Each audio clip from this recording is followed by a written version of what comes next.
शौनकादि 88,000 ऋषि नैमिषारण्य में विराजमान हैं और सूत जी महाराज उनके संग विराजमान होकर भगवत चर्चा कर रहे हैं, कथा सुना रहे हैं। जैसे ही सूत जी महाराज ने ये कहो कि श्रीमद् भागवत क्या करती है, बोले महाराज मन में से संसार को निकाल के और मन में भगवान को बसा देती है। घर में रहो, नौकरी करो, व्यापार करो, बालक बच्चों के बीच में रहो, लेकिन अपनो मन मनमोहन के चरणों में, वृंदावन बिहारी के, रामकृष्ण के चरणों में। मन के अंदर न खेत, न परिवार, न बच्चे, न दुकान, न संपत्ति। मन गोविंद को दे दो, घर में आराम से रहो, प्रेम से सब कर। और भागवत यही करती है। भागवत हृदय में जो उनके अधिकारी हैं उनको विराजमान करना।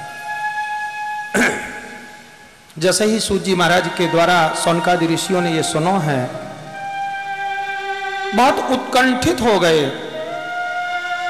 और उत्कंठा में, बीपसा में जल्दी से बोलने लगे। सूत सूत महाभाग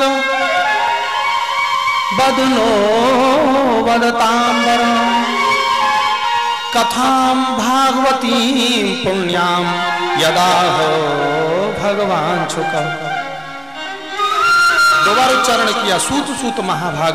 अरे सूत जी, अरे सूत जी, ऐसी है श्रीमद् भागवत, जब कुछ श्रवण करने से और हृदय में आके भगवान विराजमान हो जामे, ऐसी भागवत तो मैं भी सुनना चाहूं, हम सब सुनना चाहें। लेकिन हमारे मन में एक शंका है, 3 प्रश्न हैं। अगर मन में कोई शंका हो, प्रश्न हो, तो कथा सुनने में आनंद नहीं आवे। पहले आप मेरे इन प्रश्नों को निवारण कर दो, उत्तर दे दो। सबसे पहला प्रश्न है, श्रीमद् भागवत की रचना कब भई?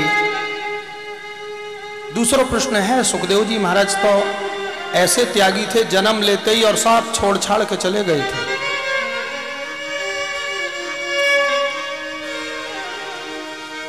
नालच छेदन भी नहीं करायो। ऐसे सुखदेव जी महाराज ने श्रीमद् भागवत को अध्ययन कब कियो, कैसे कियो, कहां कियो, किससे कियो?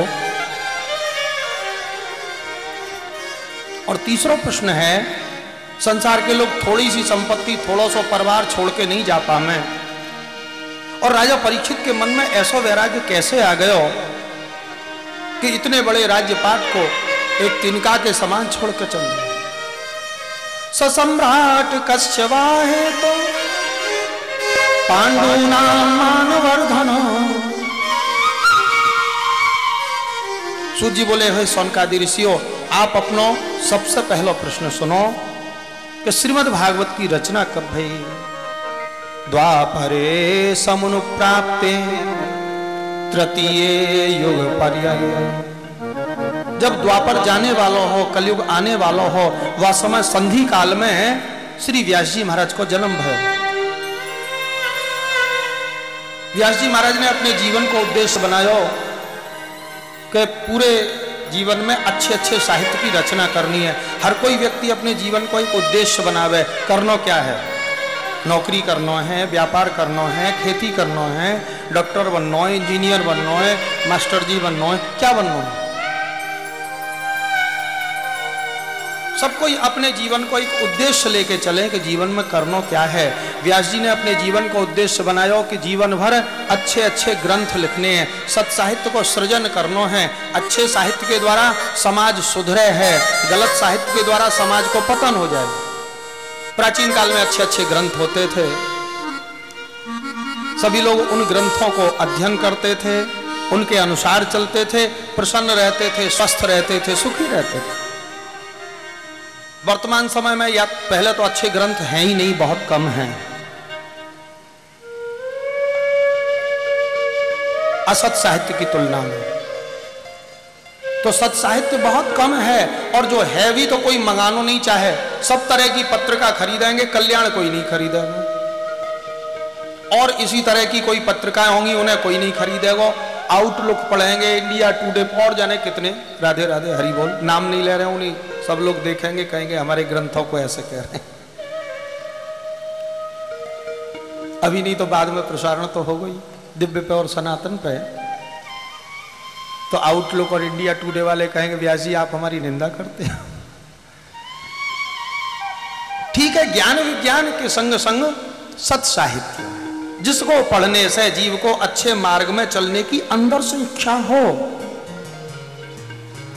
तो पहले तो भागवत रामायण पोथी पुराणों को लाते नहीं है, और ले आए तो लाल कपड़े में बांध कर रख देते हैं, अगरबत्ती दिखा में, भैया ये क्या करते हो, पूजा कर रहे, पूजा मत करो, इन्हें पढ़ो। और इन ग्रंथों को केवल पढ़ना नहीं है, उनमें जो लिखा है उसके हिसाब से अपने को बना लो, उससे हिसाब से चलने लगो।